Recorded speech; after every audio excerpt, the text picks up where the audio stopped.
Have you ever found yourself staring at your camera on location and you're working out the calculation for your exposure?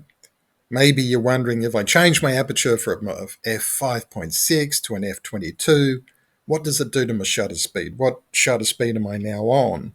Or if I want a 1 minute exposure as an example, what f-stop am I now looking for? What f-stop do I now need? Doing these calculations on the fly can be tricky.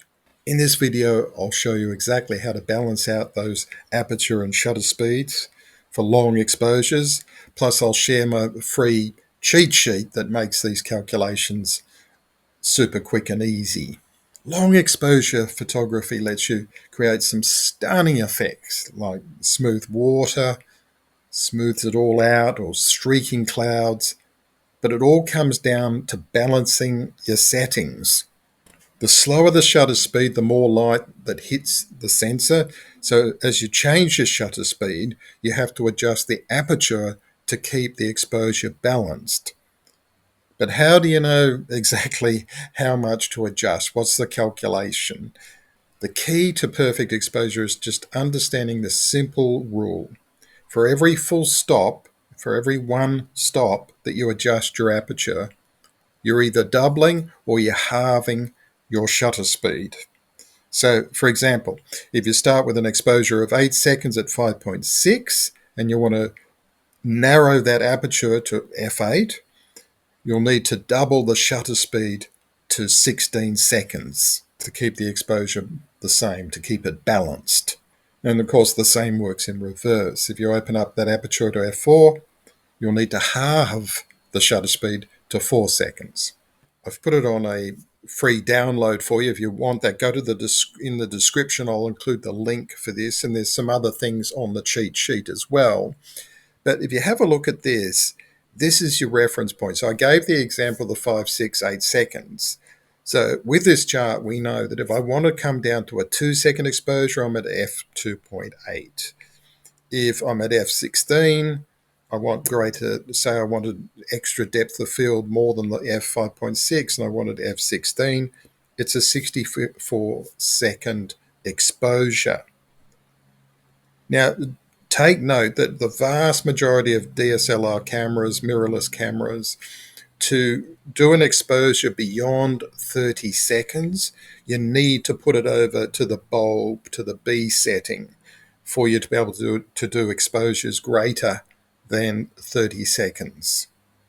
But this reference point, and so then you can see, so whatever the shutter speed is that you're currently on, or whatever f-stop that you're currently on, you can use then this to bounce off to see that you're doubling all the time.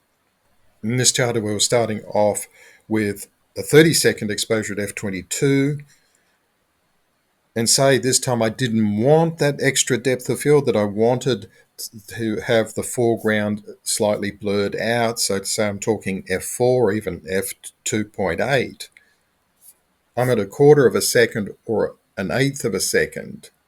So let's just say you wanted to stay on f22 for depth of field. Let's say, though, I didn't want that long exposure. Let's say I just wanted a 1-second exposure. So I come down to f8. But the problem is, let's just say, okay, I've now got the right time, but I wanted to stay at f22 for that extra depth of field. So the thing you'd have to do there is adjust your ISO, which is, in this case, 1, 2, 3 to f22. So it would be from 100 to 200 to 400 to 800.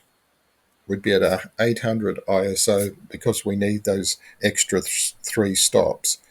F8 to F11, that's 1 to F16 to F22. So as I say, if you'd like these 2 reference charts, plus there's some more things on the cheat sheet, go across to the description and get your free copy there. As an extra note, if you're trying to maintain a particular f-stop or a particular length of exposure, let's say in this particular case, you wanted, instead of increasing your ISO, it's the absolute reverse. What you want to do, you're at f22 and let's just say you're on a 4-second exposure. It's bright, it's during the day and it's quite bright.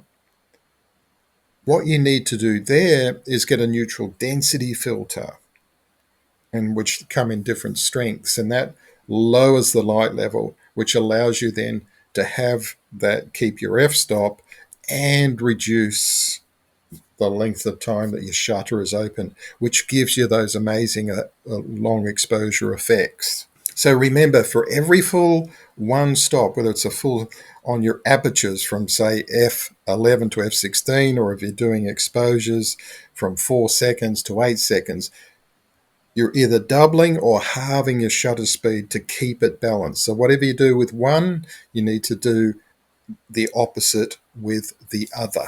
As I say, grab the cheat sheet. It makes it super easy to remember. Grab your free copy. The link's in the description.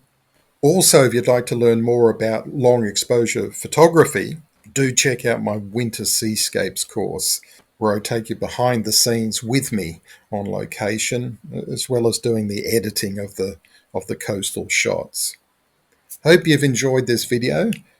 Don't forget to like, subscribe to the channel, and I'll see you next time. Have a lot of fun with your photography.